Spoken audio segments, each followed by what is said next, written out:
he asked a very strong question. He said, how do you define poverty? Because in the US, I believe poverty is defined as under $14,000 or $16,000 a year.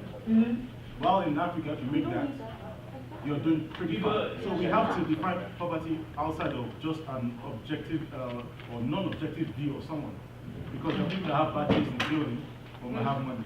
I'm just saying. Let's for the purpose of this gathering, let's define it as you can't afford the basic things in life. So we can do that. If you cannot afford the basic three things, food, shelter, clothing, right? 1 million. Yeah. Okay. So let's use that treasure. Let's do that because that's what I was highlighting to when I said the kids were running around. 9 times out of 10, if I'm to watch Discovery Channel and there's something going on, I see butt naked kids running around. I'm gonna be honest, and they will blur it out. They'll blur, the part they need to blur out, and then that's what I see. So that is what that is the question where we're gonna direct our question to. As how do you define the level of poverty in terms of that respect, okay? In your own country or other countries that you live in? I don't know if they're good to agree. Some people will disagree because we're all very shy. But I think it's astronomical. I think if you have a country of 180 million people and anything less than 20 million people above that line, then we have a problem. I think generally in Africa it is ridiculous. And why is it that bad? It is because we have, as our leaders, we failed ourselves first. But also we've been cheated. I saw a report written by Tim Oliver off of the BBC UK. He wrote a report on oil drilling in Africa. Do you know that in between 1980 and today, they have drilled and made over $500 billion? And how much has any of these oil companies put together, put back into the continent? It is less than $5 billion. I work here in Fremont, and I work in a plant, and it's union, and you cannot make an investment of that size, putting a plant in West Virginia without hiring people of the state. Those are laws that are put in by the state to make sure that people stay employed. Employment will take us out of poverty. Employment will get people educated. Education will get people out of the diseases that we're talking about. In Africa, we don't have that. And even when you have it, we have failed ourselves as people in terms of enforcing it. I know for a fact that Shell, for instance, can drill and oil can spill in cross rivers, and instead of cleaning it up as due, would just rather pay some king, some chief, some governor $5 million bribes. It's a lot cheaper than $50 million. At the end of the day, poverty has been caused by us, is maintained by us because we enjoy it. There are people that are making money from us being in poverty, and it's the same people that we praise as our leaders. Secondly, now, the media would always concentrate on what is bad. Bad news sells, unfortunately. But the media does not tell you about the people that have come out of poverty. Like about a month ago, there was some news article that was all over Facebook and social media about the 13-year-old MIT boy that used trash to make generators. Yeah. There are other situations like that. We have people that are doing things to bring themselves out of poverty. I don't know if anybody has watched this documentary by BBC again, called Welcome to Lagos. I believe it was very popular. And you saw, what's his name, Vocal Slender, who lives in the slum, built his own house out of the slum, but now Vocal Slender has a home in London.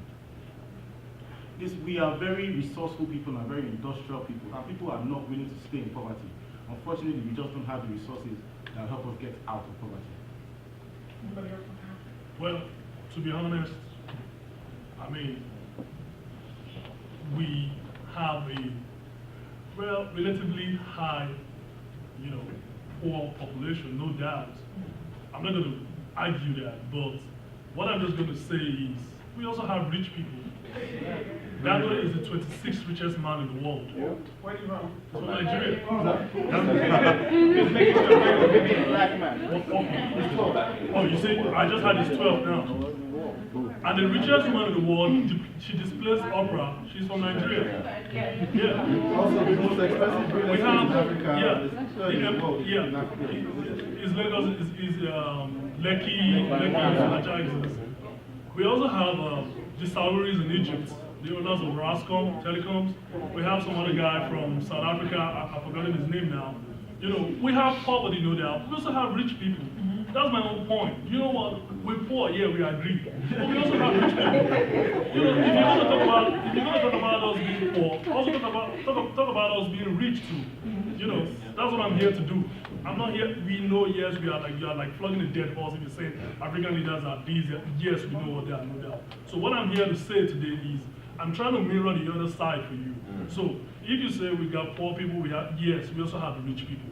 Look, for example, when I got here, I was talking to some of my, I like Americans I like most Americans for one thing. Most of them could be very innocent in the kind of questions they ask you, because it is what they have seen in the media, that is what they're reacting to.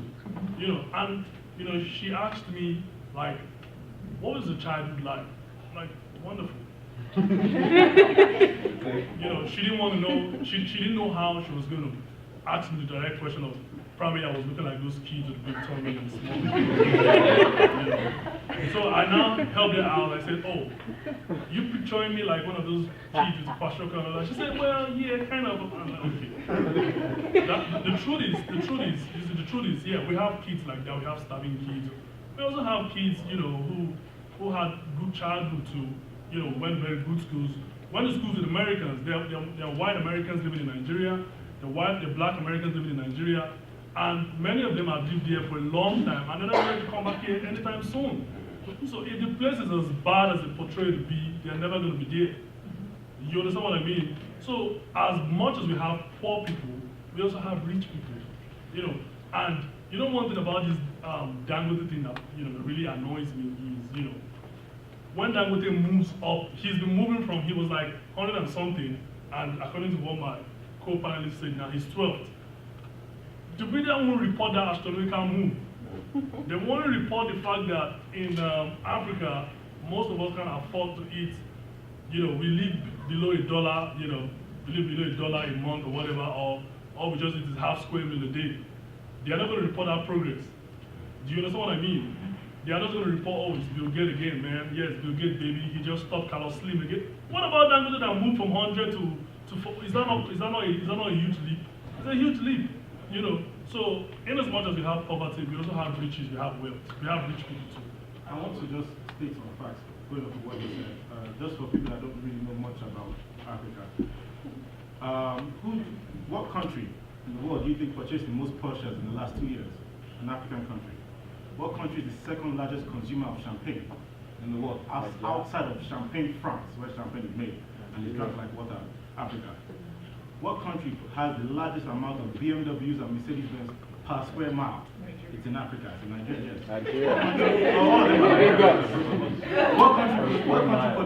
What country purchased the most amount of private jets from Bombardier? Who is it? Luxury? Nigeria. We have, for the record, we have 27 jets now. It's nothing to be proud about, but actually, we have 27 jets in the presidential fleet. Yeah, Africa knows that. Going off again, and look at, we have companies like in Africa, like MTN and Globacom that are owned by, initially private at some point in time, but guess what? For example, Globacom has become the 5th largest telecommunication company in the world. So we do have people that are bringing it. Patrick has a comment and then she'll come back. And we'll come back.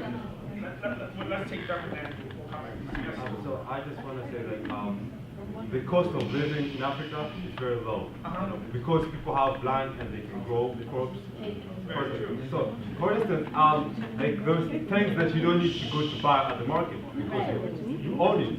And also, like I think, for instance, back home, there are some drugs that I take and it's less than 50 cents. But here it's over $58. So you see the gap is because there are people here who want to make money and everyone in between also has to get something. And that's something that we don't have in Africa. And also my second point being, we have NGOs in Africa. But one of the sad things about them is that they portray these kids and they just in uniforms and they say, give food to Africa. I think if you're a student here, you've seen a poster somewhere on campus and give food to Africa and there is this kid. I don't even think that he'll benefit even from a penny you will give, and it's really sad. So that's something really bad because we expect people to help, but how are they helping us? And also our leaders say, give me your hand and I'll give you food. You can survive with one hand, but you can't survive without food. So because we need investors, we have to take the risk. And if you want to stay in power, you have to make some sacrifices, and some people will of course lose in the game. So it's really sad. But as a question we should ask ourselves: do we have to say no? Please don't give us anything. We can survive by ourselves, or accept the fact that it's there, and we're gonna just accept it and continue to live like that. Do you think that we've been made dependent? Yeah. Yeah.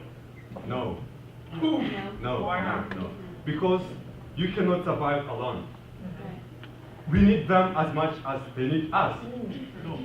Yes. No. Yes. I like that. So I say no. Why do you say yes? My point And then being- we come back to you. My point being, if you want, Please keep it down. Yes, Pat. they cannot, I think, in this world, if there are not people suffering, they cannot be philanthropists, Okay. right? So in order to have a solution, there has to be a need. Maybe it happened to be the need in this case. But also, don't forget that the NGOs are helping people. Think about us Africans here. How many of you have scholarships?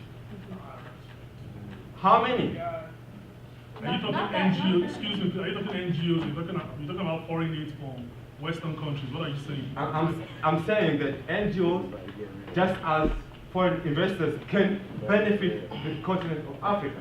Just as we are benefiting right now because some of us have scholarships. So I'm not saying that just because there is this bad image about Africa, there are not other people who are really doing a great job about Africa. So I think there's one step. We should say thank you to those who are really helping us, and also say no to those who don't want us to move on, and say, to become mature as every kid should be at some point in time. I want to hear why you don't. I want her to go. She wants to say something. And Rita, also, you want to say something? Yeah, don't worry, I'm writing But my just point. keep in mind that I really want to know why. Yeah, I'm gonna. I don't want to eat up all the space. So I want to. Okay. Okay.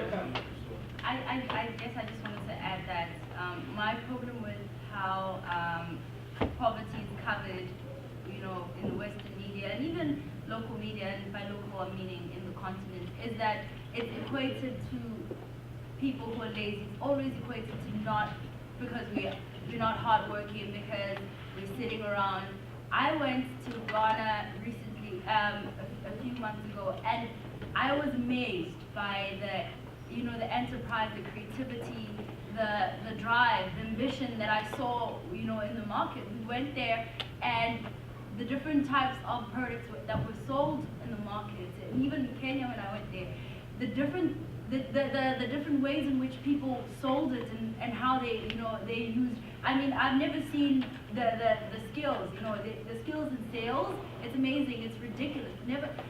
Very seldom do we see people do that. It's always equated to people who are unable. And why I bring that up is because then when it's covered, it's never shown that it's lack of education, or it's lack of resources, or it's lack of opportunities, that people really can't go up the ladder, or the people who are poor, the people who are starving. Sometimes it's the fact that somebody, doesn't have capital to start their business. Someone someone that I heard of recently, they started a business out of rabbit farming, and nobody does that. They came up with that brilliant idea to farm rabbits, and that's the creativity that I feel should also be, shown, and not the fact that poverty equals to laziness in Africans. And that's a huge problem, because when it's covered, it's always about that. It's always about us Africans not doing anything. Always about us Africans not seizing the opportunities, because then when the West or anyone else that's coming within Africa, then they come to teach us how to work hard. They come to no. When you look at mothers in single households, you find that they're some of the most hardworking people. But their hard work will not do anything if it's not, if it's not helped, if they don't have resources. So I feel like it's covered in a very unfortunate way, because then we're not lazy. We're not lazy. I want to go back here before we head to Brooklyn. I know you guys have some questions, but I really want to. Okay, so